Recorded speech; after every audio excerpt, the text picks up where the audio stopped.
So this is my Raptor 660, and I'm gonna show you how to do a carb clean on this quad.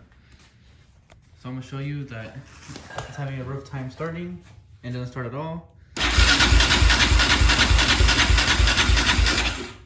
And you can see it has a full tank of gas, so it's not because it doesn't have gas, but probably an air jet is dirty or a fuel jet is dirty. Either the main or the extra jet that's dirty. So the tools you need is a Phillips screwdriver, a 4mm Allen key, and a 10mm socket with a ratchet. And the bolts you're going to want to take off for 10mm is going to be 3 underneath the seat, two of these are for the plastics, and then this one's for the gas tank. And then coming to underneath the fender on the lights, you're going to want to take off this 10mm and the other 10mm that's underneath the headlight. So 2mm, 2 bolts. And then here I lost the nut here, so you're gonna want to take off the nut, 10mm nut as well, with the Phillips screwdriver. So there's that one, and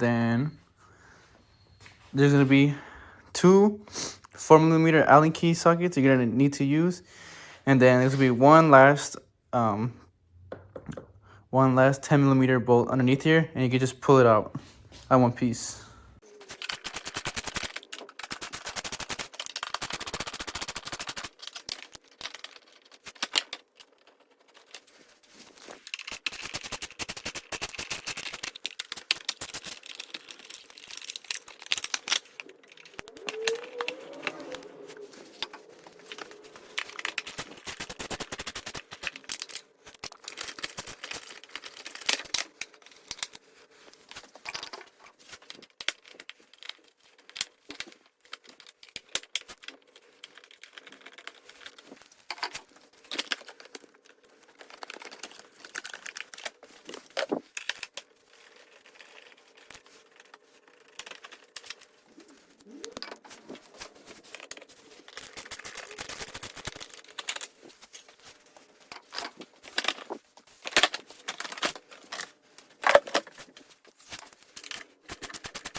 So now you're gonna want to go to the gas tank, and you're gonna make sure it's off so the gas doesn't start spewing out.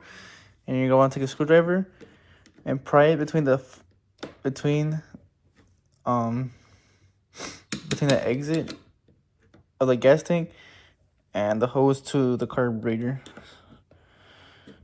Oh, maybe I should have used a rag so it won't be leaking gas later, but that's fine.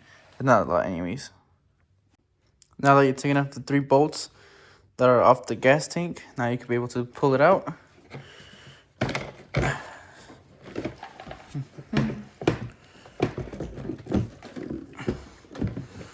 Then this is where you're gonna need to use your screwdriver. You're gonna take 2 bolts off the screwdriver to take off this plastic part.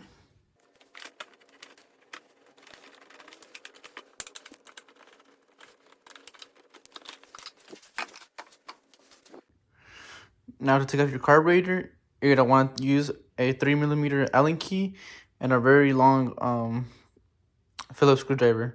So a Phillips screwdriver, you're gonna use it on these two inserts for your carburetor that are going to the L filter. So there's one on each side of them, and the same thing goes for all 4 of these that connects to the carburetor. You can use the Allen key on each of the 4 places here, and then you're also going to want to disconnect these little hoses that connect to your carburetor, and then you're going to want to take off all 4 of the little rings and the 2 rings, the Phillips rings that go here.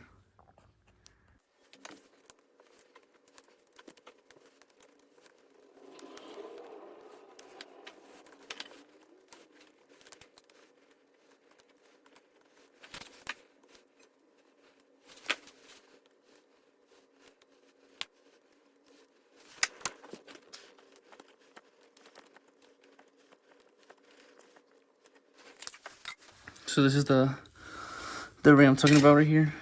That goes right here for the Phillips screwdriver.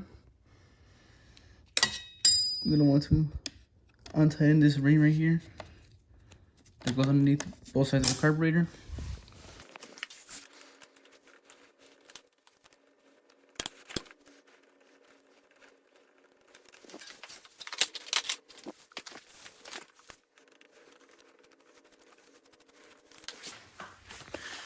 Now that you're taking off you loosen the four rings that go to the carburetor and the two that go to the air filter.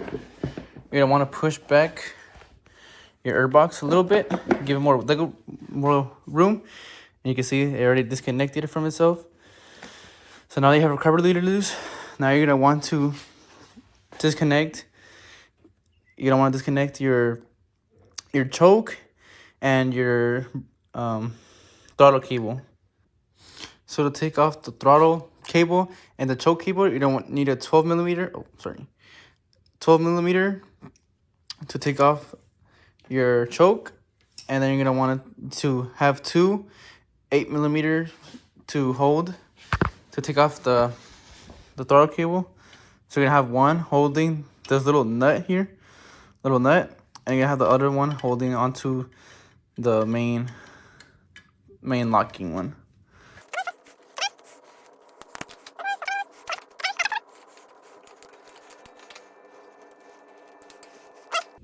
Once you get loosen your throttle cable, you're gonna want to take off this casing, this cover.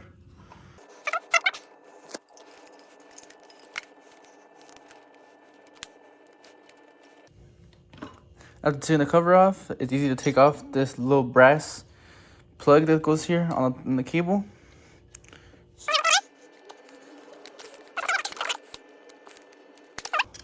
Now you're taking off your little brass holder, and now you're able to take off your cable. Now everything is disconnected from your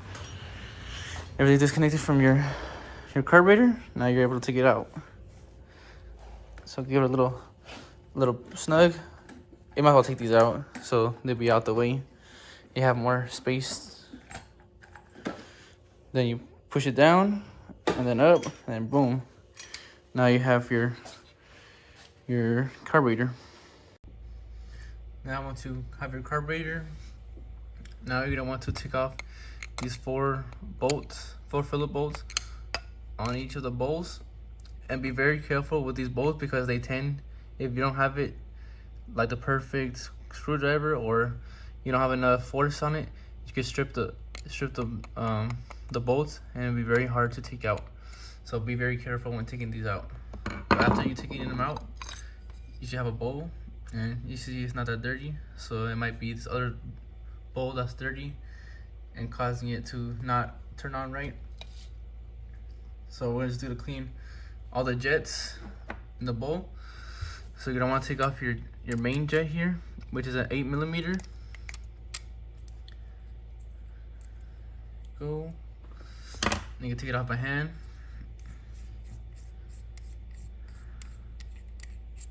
And then you want to inspect your O-ring, so you make sure that it's all right, that there's no cracks or nothing. Because with the cracks, it could leak out through the jet, and it wouldn't give it a good seal. And then you're gonna want to take a needle or a pin that goes through each of the holes, making sure it's clean. So let's see, that one doesn't fit. Let's find a different one. That one doesn't fit either. This one might fit.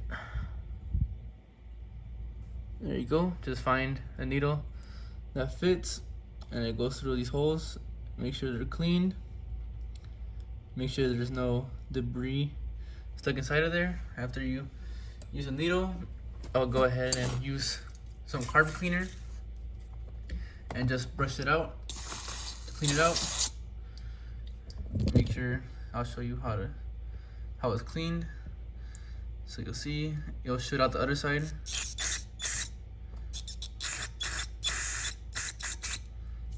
I don't have enough, so let's see.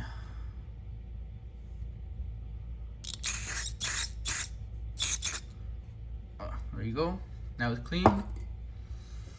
Put it back. Make sure you don't lose nothing.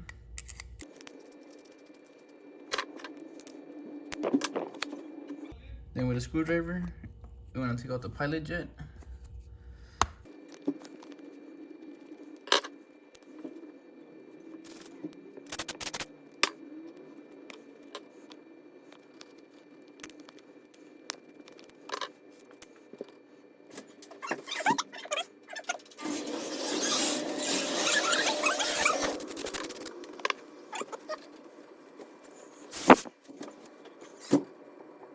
And make sure you can see a light that passes through it. Make sure you know it's clean.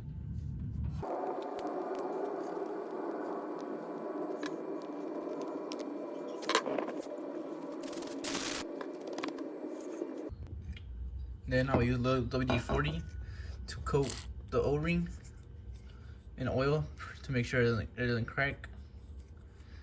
And also the gasket here, to use a little bit of WD-40. And then just spread it around. Spread it around. Make sure it's to prevent cracking in the future.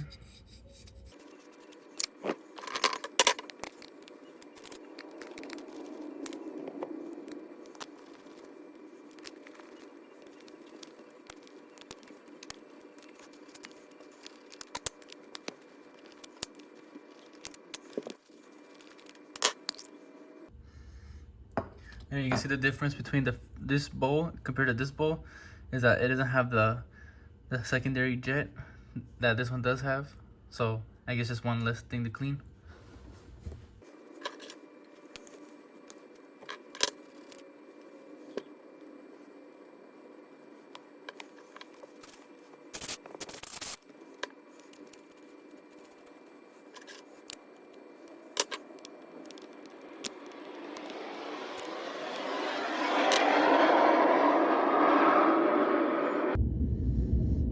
You can see that this one's dirty because the light's not be able to shine through it.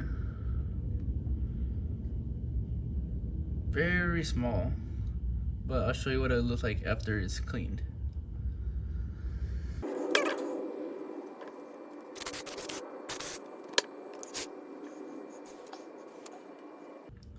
And now you can see how dirty it was, and look, you can just tell already how clean it is already. You can see right through it. You don't even need to zoom in.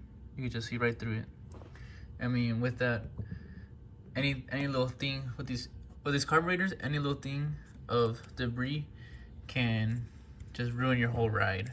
So yeah, with these carburetors, you gotta make sure you keep your maintenance on them, clean your carburetors, so you can make them last longer and just enjoy your ride and enjoy riding better.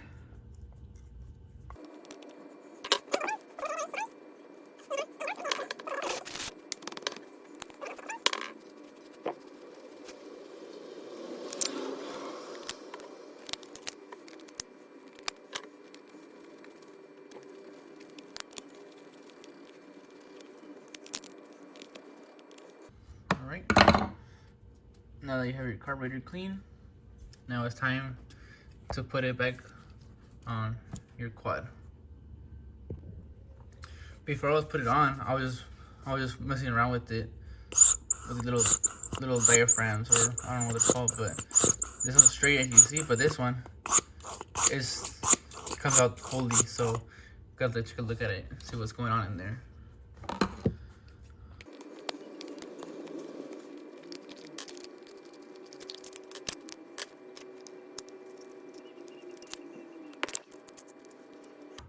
You see that it came apart, and well, I have no idea. Maybe it was loose or something.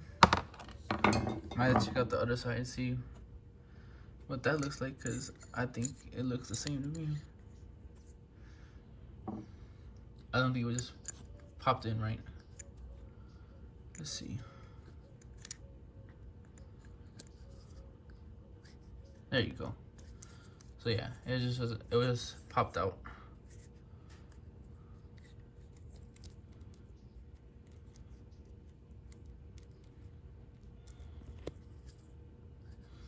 See, now it's all straight, stiff.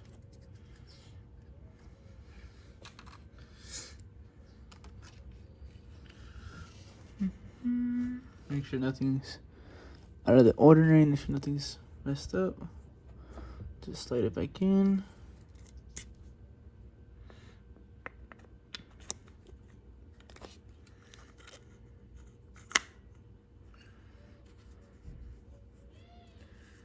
Get that good seal in. Spring. Make sure it goes inside where it's supposed to go. Make sure you have it the right way. Let me see.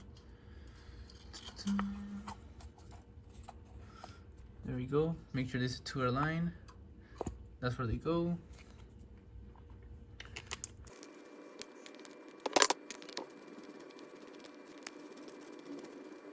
Let's see. Alright. It looked like that was it. Now I'm popping around how I was before. To the other one.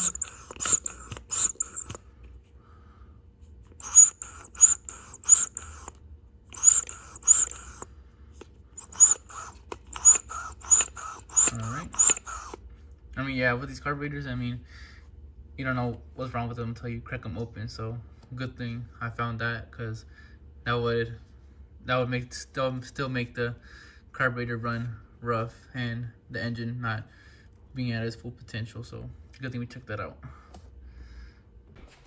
So what I would do, instead of putting all the plastics back and getting everything ready dialed in, I would just make sure to just add the gas tank and the carburetor and tie in all the intake stuff to make sure that your cleanup was good enough, so you can be able to turn it on, because it'll be like a waste of time just putting all the plastics back on, tightening everything up just for it not to run. So at least here you just unhook the gas tank and the carburetor and clean it again if you need to do it again to turn it on.